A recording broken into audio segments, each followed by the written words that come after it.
Alors, la deuxième partie de vivre le royaume et de relâcher le royaume de Dieu. Prions ensemble. Merci, Père Céleste. Merci pour ta parole. Père, je demande que lorsque ta parole sort, qu'elle ne revienne pas sans avoir eu l'effet que tu désires. Ouvre nos cœurs pour recevoir ta parole. Aide-nous à la comprendre et d'être puissamment revêtus par cette parole et de savoir relâcher ton royaume. Amen. Alors, la semaine dernière, nous avons regardé les raisons pourquoi nous devrions prendre conscience de l'avertissement qui a été donné en Hébreux chapitre 2. C'est pourquoi nous devons d'autant plus nous attacher aux choses que nous avons entendues, de peur que nous ne soyons emportés loin d'elles. Comment échapperons-nous en négligeant un si grand salut? Le grand salut. Nous devons nous attacher à ce grand salut, de comprendre qu'est-ce que ça veut dire et à qui il bénéficie. Ce n'est pas pour garder pour nous, mais c'est bon pour le bénéfice de tous autour de nous. Donc, nous avons vu comme enfants et héritiers du royaume que nous avons été donnés un mandat d'apporter l'expression de la totalité de ce grand salut au travers de Jésus. On est appelé à être imitateurs. Et nous allons regarder la définition d'imitateur. Alors, je vais vous partager l'imitateur. Dans le grec, ça veut dire mimetes, qui vient du mot racine mimique. Et qu'est-ce que ça veut dire de mimique? Ça veut dire usurper l'identité, faire l'improvisation, copier ou représenter. C'est vraiment la définition d'une personne qui est disciple d'un rabbin. Ils doivent suivre. C'est une habitude constante d'imiter votre professeur. Alors, ces disciples devraient prendre les caractéristiques du rabbin. Ils devaient faire les mêmes gestes, marcher comme eux, utiliser les mêmes versets, utiliser les mêmes histoires, de vraiment personnifier la personne, que les gens ne reconnaissent pas qui était le disciple, la différence entre le disciple et le professeur. Avez-vous déjà eu un enfant qui est proche de vous et vous frottez votre joue et vous grattez votre nez et l'enfant fait pareil?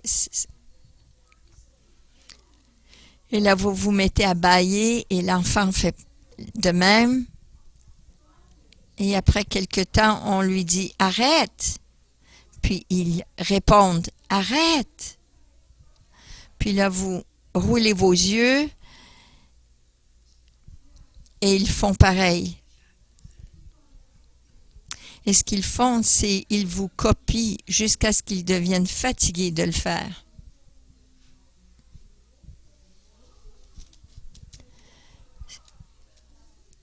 C'est une bonne chose que Dieu ne se fatigue pas, que nous pratiquons de le copier.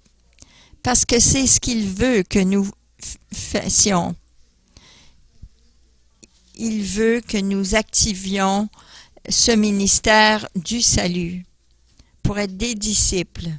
En Éphésiens chapitre 5, 1 à 2, Il nous dit, soyez donc les imitateurs de Dieu, puisque vous êtes ses enfants bien-aimés, et vivez dans l'amour en suivant l'exemple de Christ. Alors, quel est l'exemple de Christ? Nous avons regardé ceci la dernière fois, mais nous allons récapituler. C'est de démontrer ce que le royaume de Dieu nous démontre. Et nous devons apprendre à activer cela. Alors, Jésus a parlé, il nous a partagé, il a contesté, il a démontré, il a enseigné, il a montré de quelle façon le royaume de Dieu existait. Il a été notre guide. Il a été notre guide et il a saisi l'occasion pour prendre autorité sur le terrestre. Il a servi et sacrifié sa vie. Et il a dispersé, relâché le royaume de Dieu au travers des miracles, des signes et des prodiges. Et voilà la totalité de notre salut que nous avons reçu. Alors nous, comme ceux qui suivons, comme disciples, l'exemple du Christ. Il nous a montré cela pour que nous puissions l'imiter. Comment partager aux autres le royaume de Dieu et comment relâcher les bénéfices. De quoi ça a l'air, ce royaume? Non seulement il en a parlé, mais il nous en a montré aussi. Il a amené le règne du royaume dans chaque situation et il a démontré son autorité sur l'ennemi et sur le mal. Il a dit, ça nous dit, Jésus parcourait toutes les villes et les villages. Il enseignait dans les synagogues, proclamait la bonne nouvelle du royaume et guérissait toute maladie et toute infirmité. En Matthieu 9, 35. Et ça nous dit dans un autre verset qu'il a chassé tout démon.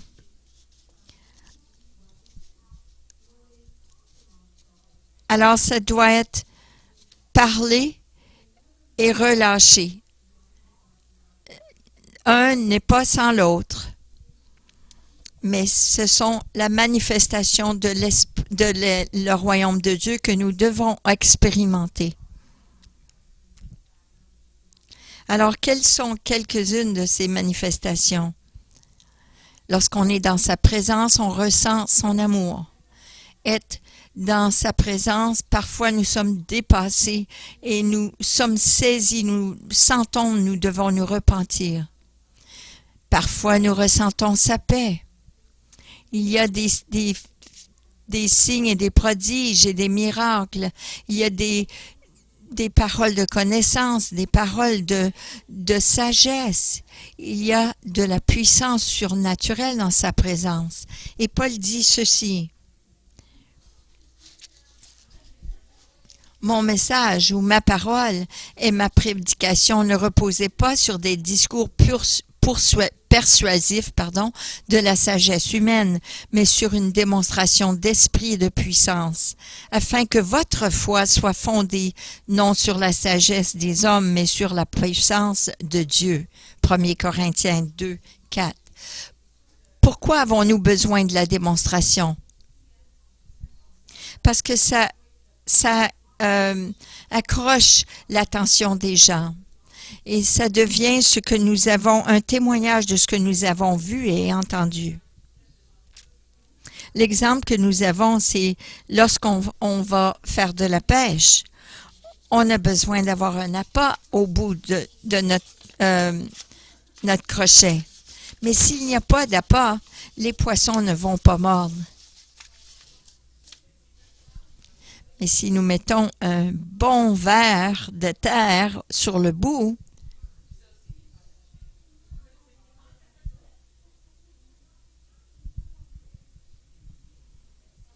Si nous mettons ce ver de terre,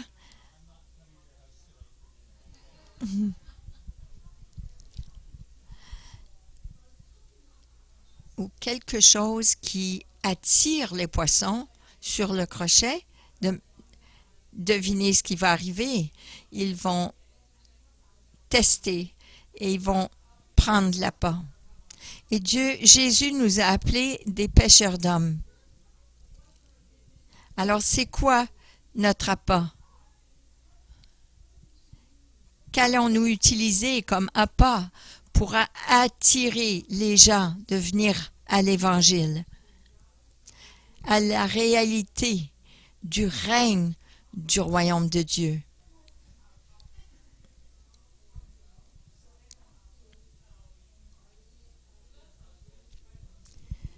L'amour de Dieu fait partie de ce royaume de Dieu. Et qu'est-ce que Dieu nous a offert? Oui, il nous donne les signes, les prodiges, les miracles dans notre vie, qui est un signe pour les gens puissent se demander par rapport à vous. Est-ce que nous sommes un signe? Est-ce que vous parlez différemment des gens autour de vous? Est-ce que les gens peuvent voir la différence? Ressentez-vous la présence de Dieu et la paix de Dieu lorsque les autres sont anxieux? Est-ce qu'ils voient votre confiance en Dieu? Est-ce qu'ils ressentent votre amour? Et ils se demandent pourquoi est-ce que tu aimes cette personne lorsque ces personnes sont méchantes envers nous. Alors tout cela est la manifestation et ça c'est l'appât qui attire les gens pour pointer à le grand salut. Ça a pris un miracle pour me sauver et ça a pris un miracle pour vous sauver.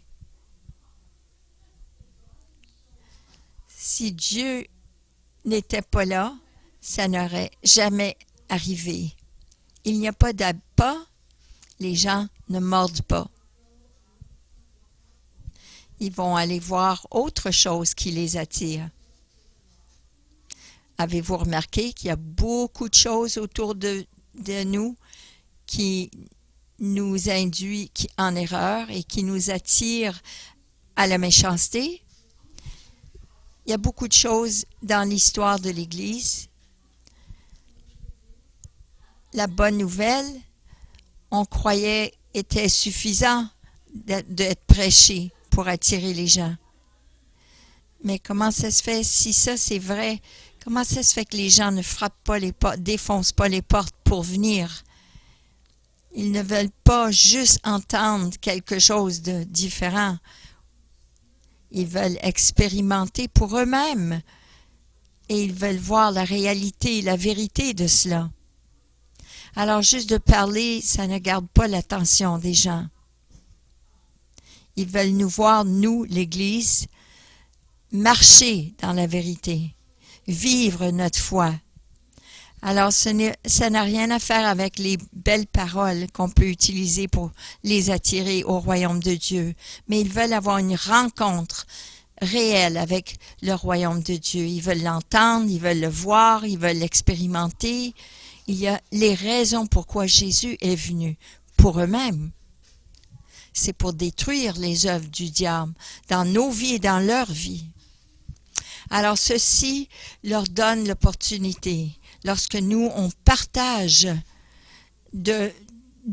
ajouter à ce témoignage, à l'appui, les actes qui confirment. Alors, lorsqu'on parle de notre témoignage et comment ça a été changé par la puissance de Dieu, comment on a cheminé dans la foi, comment est-ce que le Saint-Esprit nous a libérés du péché habituel et qui a changé notre façon de penser, on peut leur partager cela. Et lorsqu'on leur dit comment la puissance de l'amour de Dieu a guéri notre cœur, a guéri les douleurs du passé, a guéri nos cœurs brisés et nous a transformé notre entendement, notre façon de penser? Avez-vous déjà été bombardé par des sentiments de culpabilité, de honte, que vous n'êtes pas assez bon, que vous ne serez jamais assez bon? Toutes ces choses. Et vous ressentez le rejet. Dieu veut nous guérir de ces choses. Il veut nous montrer sa puissance, de marcher dans la paix. Alors, lorsqu'on partage cela avec les gens, qu'on a été transformés et comment on a été édifiés et fortifiés par sa puissance et sa joie, même durant les temps difficiles, parce que nous le vivons quand même, mais c'est comment nous cheminons au travers de cela. Les gens portent intérêt à cela, parce qu'ils disent « ça t'est arrivé ». Et si ça peut t'arriver, ça peut m'arriver. Alors, lorsqu'on partage ce que Jésus a fait pour nous, ça crée une atmosphère pour ceux qui entendent, de croire qu'eux aussi peuvent expérimenter pour eux-mêmes ce que nous avons vécu. Alors, ça crée une opportunité de goûter à la réalité du royaume de Dieu lorsque nous prions pour eux. Il est là. Mais malheureusement, la plupart du corps de Christ n'ont pas été des imitateurs vrais, authentiques. La parole est enseignée, mais le miraculeux a été mis de côté. Les gens ont cru que c'était pour auparavant, mais pas pour aujourd'hui. Alors, c'est devenu juste un enseignement. Mais comment vivre le royaume n'a pas été manifesté. Mais par la miséricorde et la grâce de Dieu, il relâche les gens.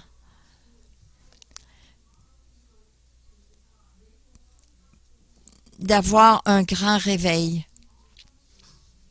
afin que les gens deviennent des receveurs de la parole de Dieu et le royaume de Dieu. Alors, on remercie Dieu pour ces gens qui faisaient partie de ces grands réveils auparavant. Ce grand salut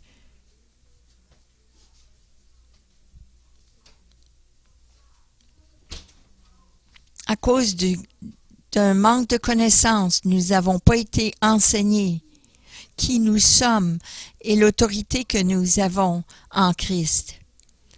Alors, ces choses ont été mises de côté.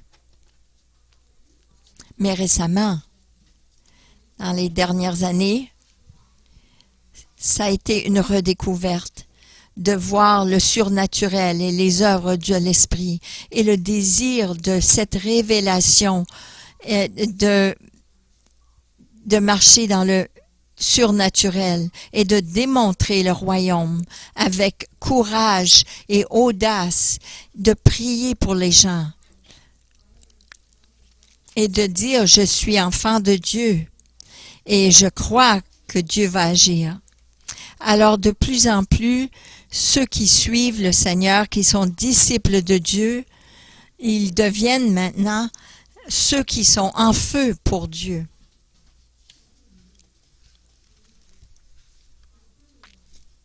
Alors ceux qui sont en feu pour Dieu, ça nous dit « Ranime la flamme du don de Dieu que tu as reçu » en 2 Timothée 1,6. Ranime la flamme. Ranime la flamme. On doit garder le feu brûlé parce que le feu peut s'éteindre, mais on doit la ranimer, cette flamme. Alors constamment, on doit se ranimer. On doit se garder réveillé. Et on doit aller en utilisant les dons spirituels, en ne pas négligeant notre salut aussi. On doit vivre notre salut. Chaque jour, dans notre quotidien, le royaume de Dieu. Et ces dons nous ont été donnés lorsqu'on est devenu enfant de Dieu. Parfois, ils sont dormants, mais ils sont toujours là. Ils peuvent être petits, ils n'ont pas été peut-être complètement formés, mais lorsqu'on les nourrit et qu'on les exerce, ils deviennent matures et ils sont utilisés de plus en plus. Laissez-moi vous partager cette histoire. Une histoire qu'on a lue à plusieurs reprises dans les Écritures. Et c'est concernant cette tempête dans laquelle les disciples étaient dans cette barque et Jésus leur avait dit d'aller de l'autre bord. Passons de l'autre bord, il a dit. Et là, il y a une tempête qui s'est levée. Et vous vous rappelez, ils sont là, ils ont peur et Jésus dort dans la coque du bateau. Il est en paix. Et là, ils deviennent vraiment effrayés. Ils commencent à le réveiller et lui dire « Réveille-toi, fais quelque chose. Ne vois-tu pas qu'est-ce qui nous arrive? » Alors, regardons ce qu'il dit. Il s'est réveillé et il a menacé le vent et les flots. Ceux-ci s'apaisèrent et il y eut un calme plat. Puis il leur dit « Où est votre foi? » Alors moi, lorsque je lis cela, je me dis c'est comme si Jésus disait, pourquoi est-ce que vous n'exercez pas votre foi? Voilà Jésus qui a passé tout ce temps-là avec eux. Comment être un enfant de Dieu? Il voulait tellement qu'ils soient audacieux et qu'ils les limitent dans cette situation, mais ils ne l'ont pas fait. Alors il se lève, il leur montre encore une fois qu'est-ce qu'on doit faire. Et puis là, il dit à la tempête, arrête. Il ordonne à cette tempête de cesser. Et là, la tempête arrête, tout devient calme. Et là, ils disent, wow, wow. On lit dans une autre situation une autre rencontre où ils étaient dans le bateau. Il semble pour moi que Jésus connaît les faiblesses. Et là, il les trouve isolés. Ils sont là dans le milieu du lac, tout seuls dans le bateau. Ils ne sont pas dans le public. Lorsqu'ils sont encore bébés dans la foi. Alors, on voit plus tard, lorsqu'ils sont dans le public et que leur foi a grandi, et ce qu'ils disent a du poids à leurs paroles. Ça me rappelle de comment Dieu nous voit dans notre endroit secret, avec lui. Il prend ce temps-là pour nous rendre puissants et nous préparer, nous revêtir, que lorsque nous sommes dans le public, nous avons cette puissance et cette autorité. Mais dans cette seconde, ce scénario, ils sont encore en apprentissage.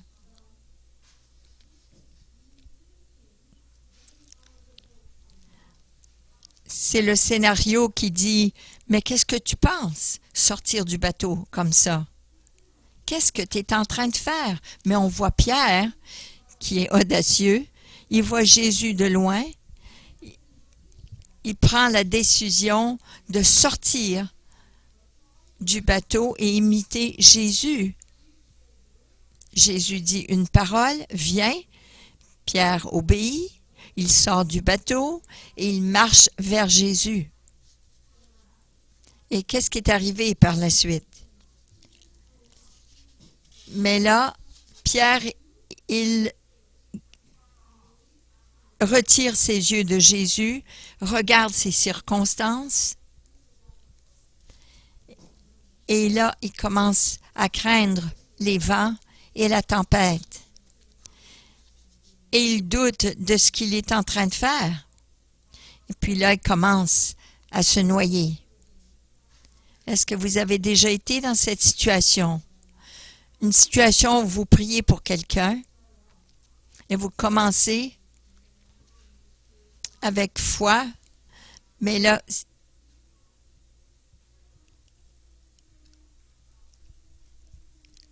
où on vient à entendre cette voix qui nous dit non, ça n'arrivera pas, ses bras ne pousseront pas, il ne sera jamais guéri.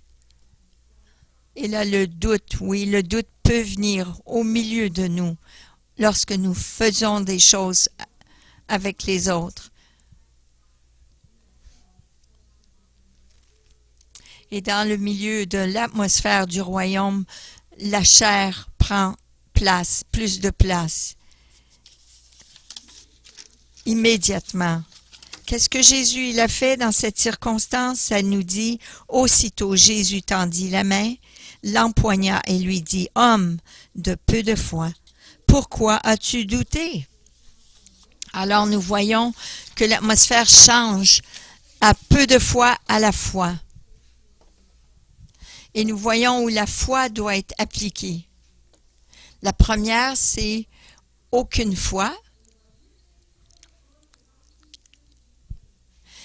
Et c'était l'attitude, toi, prends-en soin parce que je ne peux pas le faire. J'ai pas assez de foi pour ça. Et la deuxième fois, oui, c'est parti avec de la foi avec le désir de suivre l'exemple de Jésus. Mais parce que ça n'a pas été, cette foi n'avait pas grandi et ça avait besoin de plus d'entraînement, alors cette foi devait être fortifiée à tel point que, vous savez, lorsque notre foi est fortifiée dans des périodes de confrontation, on a besoin de cette audace pour relâcher le miraculeux et non le doute. Alors nous pouvons dire que vous avez petite foi et que vous doutez. Mais là, Jésus nous dit, tu t'en allais bien. Pourquoi est-ce que tu as laissé le doute te prendre? Alors, il le prend par la main. Il va nous montrer. Il va continuer. Il dit, je vais continuer de te montrer ce que tu peux faire, mais au travers, avec moi. Alors, on peut voir plus tard dans la vie de Pierre les résultats. Que Pierre continuait d'exercer sa foi à tel point que les gens qui avaient besoin d'une touche de Dieu, ils mettaient les gens sur la rue, et Pierre marchait là et son ombre les touchait. Pierre était reconnu par qui était son professeur. Il l'a imité à tel point si bien que les gens savaient qu'il avait été dans sa compagnie. Alors, à la fin de son ministère, il a donné la parole à ses disciples. Et ses disciples ont suivi son exemple et ont exercé un ministère puissant. Et cela, c'était bien avant le jour de la Pentecôte. Comment ils ont pu faire cela? C'est parce qu'ils avaient pris du temps dans la présence de Jésus. Ils étaient autour de lui. Jésus était oint du Saint-Esprit. Il était oint, il était imbibé à tel point que ça déteignait sur eux, sur ses disciples. Est-ce que les gens savent que vous avez passé du temps dans la présence de Jésus, tellement que vous portez le royaume de Dieu avec vous? Nous avons été oints pour ces choses. Chaque disciple a cette puissance dynamique en eux qui affecte des villes, qui affecte votre entourage et même les nations. Nous avons une onction, ça nous dit. Vous avez l'onction donnée par celui qui est saint. L'onction que vous avez reçue de Christ demeure en vous. Alors, ce mot-là, c'est taché sur un baume de guérison, une pommade de l'huile et des herbes aromatiques. C'est ce que ça veut dire, chrisma, ce mot en grec qui veut dire oindre. Lorsque vous avez passé du temps avec les gens, vous prenez leur sens d'humour. Vous comprenez comment ils pensent, comment ils parlent, parce que vous avez passé beaucoup de temps avec eux. Je sais que Mike et moi, on a été comme 40 ans mariés. Alors, on déteint l'un sur l'autre. Il pense ce que je pense et moi, je sais ce qu'il pense aussi, la plupart du temps. Mais, est-ce que nous offrons l'arôme ou ce baume de guérison? Est-ce que nous offrons cela du royaume? Parce que le royaume de Dieu et la présence de Dieu ne peuvent pas être séparés. Lorsque nous parlons du royaume, nous devons le démontrer. On ne veut pas juste leur parler du salut et des bénéfices et leur dire « Salut, bonne journée ». Non, on veut les impliquer dans cette grande histoire, priant pour eux, pour qu'ils reçoivent les bénéfices du royaume. Alors Jésus a envoyé le Saint-Esprit afin que, au travers de lui, nous pouvons démontrer la puissance et la réalité du royaume.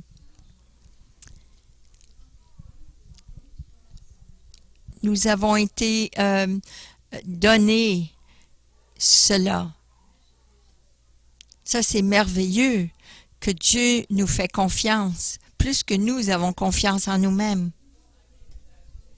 Si vous entendez parler de Bill Johnson, un prédicateur, il dit les cadeaux sont gratuits, mais la maturité est dispendieuse. Pourquoi est-ce qu'il dit cela? Parce que nous devons gérer ce grand salut. Nous sommes requis de gérer les dons du Saint-Esprit et cette relation que nous avons avec Jésus. Nous devons ranimer la flamme et de rester brûlant, bouillant pour lui. Nous sommes serviteurs de Christ. On nous confie des serviteurs de Christ et des administrateurs, des mystères de Dieu. Du reste, ce qu'on demande des administrateurs, c'est qu'ils soient trouvés fidèles. Alors, d'être un serviteur, c'est un gérant, c'est quelqu'un qui gère. Alors, on nous a donné cette gérance de ce salut et on doit être obéissant. On doit être fidèle, de le protéger, de l'administrer, de s'y soumettre et d'en prendre soin et d'être engagé dans cette moisson, dans cette fructifier, le faire fructifier. On doit être audacieux comme les lions, on doit être courageux et partager avec d'autres ce grand trésor qui nous a été consacré, qui nous a été donné. On ne doit pas avoir peur. On ne doit pas le garder juste pour nous-mêmes et dire « Ah, je m'en vais au ciel, je suis bien ». Non, on ne doit pas avoir peur d'offenser quelqu'un avec l'Évangile. Comme nous cheminons,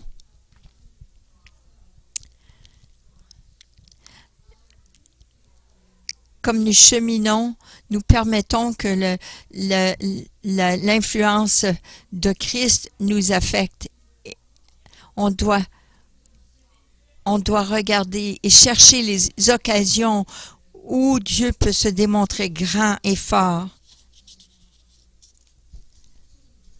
Alors ces miracles, ces signes et ces prodiges, ils nous accompagneront ceux qui auront cru.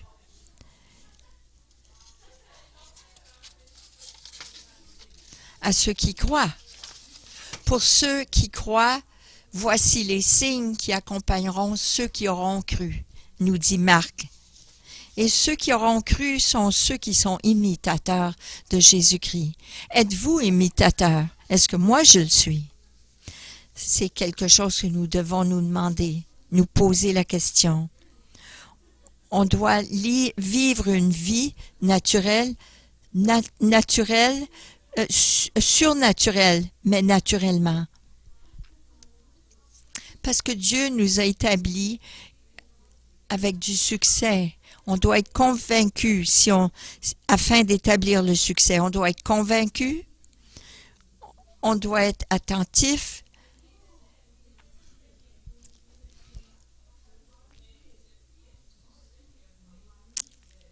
On doit comprendre cela. On doit être en pleine connaissance que nous n'avons pas toutes les réponses, nous ne sommes pas parfaits, on a besoin du Sauveur qui travaille avec nous en tout temps. On doit apprendre à s'enligner et d'être obéissant parce que nous l'aimons et nous avons besoin de son aide. On a besoin aussi d'être attentif à quelle distance nous avons fait et comment nous avons été transformés dans les dernières années. On peut parfois avoir difficulté avec la foi, mais on doit comprendre qu'on peut surmonter cela. On n'a pas besoin d'avoir peur de l'inconnu. On n'a pas besoin de penser qu'on n'a pas ce qu'on doit avoir. Non, Dieu nous a revêtus de puissance pour vivre notre vie comme il l'entend et d'y aller à plein gré. On doit aussi protéger notre cœur des déceptions lorsque nous prions pour les gens, que nous ne voyons pas les résultats tout de suite. Et les guérisons ne sont pas juste physiques, vous savez. Elles sont émotionnelles. Elles sont de la façon que nous pensons. Il y a plusieurs façons que Dieu peut nous guérir. Pour certains, on peut voir la guérison physique. Pour d'autres, ça n'arrive pas tout de suite. Ou ça n'arrive pas. Et on peut être déçu de cela. Que ces inconsistances ne vont pas nous dissuader, nous empêcher d'aller de l'avant. Il y a des gens pour qui j'ai prié, ils sont morts. Est-ce que j'ai de la peine? Oui, j'ai de la peine. Est-ce que je deviens fâché? Oui, je suis fâché. Pas avec Dieu, mais avec celui qui a rendu ces personnes malades. Et je continue de combattre contre l'ennemi. Ne laissez pas l'ennemi gagner. Continuons de prier pour les gens, qu'importe ce qu'il paraît. Et de plus, on doit réfléchir. On doit réfléchir sur la parole de Dieu, les promesses de Dieu, qui nous sommes, et établir cette fondation. Oui, c'est ce que Dieu dit, qui il est. Et voici ce que Dieu dit, qui je suis, et de continuer à se tenir par la foi sur cette fondation, avoir un temps intime avec lui et d'être fidèle à sa parole. Comme enfants de Dieu et héritiers de son royaume, nous avons tous un mandat. Il nous a donné un mandat de le représenter. Nous avons été donné l'autorité d'utiliser son nom. Et lorsque nous le faisons, c'est lui qui vient nous appuyer. Parce que sa parole ne revient jamais sans avoir fait l'effet qu'il désire. Même si on ne le voit pas, on doit faire confiance à Dieu. Alors qu'importe si vous êtes sur le marché du travail, vous êtes à la maison, vous êtes un professeur à l'université, vous êtes un jeune, un pasteur, un apôtre, un enseignant, nous sommes tous appelés de relâcher la réalité du royaume du Père. Et nous devons repousser le royaume des ténèbres et faire venir le royaume de la lumière pour restaurer tout ce qui a été perdu. Comment restaurer tout ce qui a été perdu?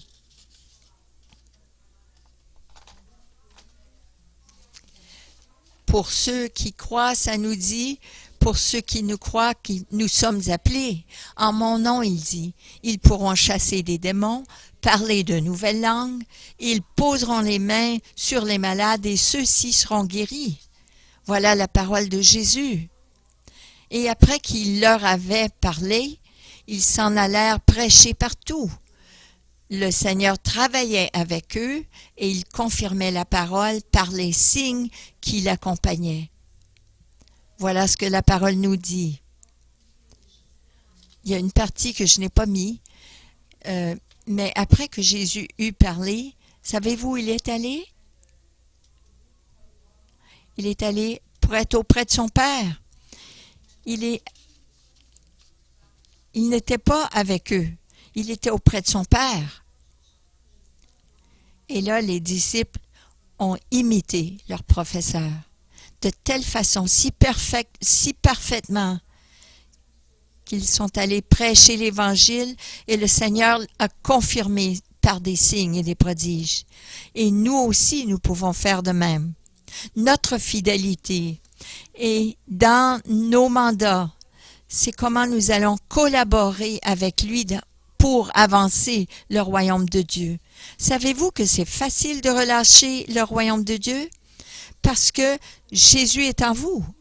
Et le plus que vous lui laissez place d'être formé en vous, le plus que vous allez l'imiter. Christ en vous, l'espérance de la gloire. Parce que votre Père qui vous aime, car votre Père a trouvé bon de vous donner le royaume. C'est ce que la parole nous dit. Alors, j'ai un défi pour vous. Avez-vous pris le défi de la semaine dernière? Parce que voici le défi de cette semaine. Demandez à Dieu d'élever vos sens spirituels pour être avertis de la manière dont il veut que vous libériez le royaume des cieux. Demandez-lui. Prions.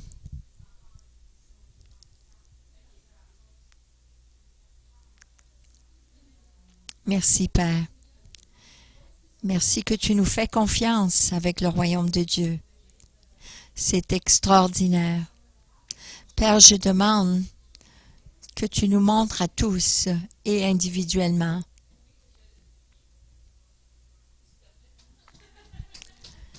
de comprendre qui tu es afin qu'on te représente bien. Aide-nous de comprendre qui nous sommes afin que nous aussi, on puisse marcher dans cette autorité que tu nous as donnée. Père, je demande que tu nous aides à prendre ces étapes du miraculeux afin que tu prennes l'occasion, Seigneur, de te démontrer fort pour nous, Seigneur. Aide-nous de bien gérer ce grand trésor que tu nous as donné. Et tout le monde dit Amen.